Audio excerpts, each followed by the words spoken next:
Hi everyone, আরও একটা mini blog তোমাদের সাথে আজকে শেয়ার করব। সকালবেলায় আমি একটু হাঁটতে বেরিয়েছিলাম আর আমাকে দেখেই গুবলু কিভাবে আমার পিছন পিছন দৌড়ে দৌড়ে চলে এসেছে। আর তারপর আমি গেছিলাম একটু দাদুর বাড়িতে। আর দাদুর বাড়িতেও না খুব সুন্দর একটা লালু আছে। ও না খুব শান্ত, মানে ওর গলা থেকে আমি কখনো আওয়াজ পাই না। আমার দাদু ওকে কীভাবে চটকাচ্ছে। আর দুপুরবেলা বাড়ি এসে আজকে আমরা সবাই মিলে ছাদে রোদে বসে ভাত খেয়েছি। আজকের মেনুতে ছিল পেঁয়াজকলি ভাজা আর তার সাথে ছিল মাটন কষা। আর এইটা দিয়ে খাওয়ার পরে কিছুক্ষণ রোদে বসে নিচে এসে ঘুমিয়ে পড়েছিলাম। সন্ধ্যাবেলা ঘুম থেকে উঠে আমার যে কাজ ছিল সেগুলো করছিলাম।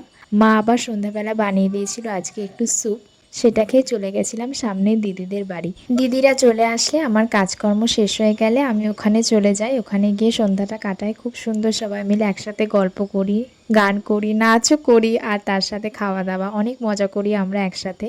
আর দিদিরা কালকে বাড়ি চলে যাবে, তাই সেই দিন রাতটা আমরা সবাই মিলে একসাথে ছিলাম। দিদিদের বন্ধুরাও এসেছিল, আমরা সবাই মিলে গান করেছিলাম, সবাই সিঙ্গেল গান করেছিল, অনেক মজা করেছিলাম সেই দিন। আর আজকের ভিডিওটা এখানেই শেষ করছি। আবারও তোমাদের সাথে নতুন কোনো ভিডিওতে দেখা হবে।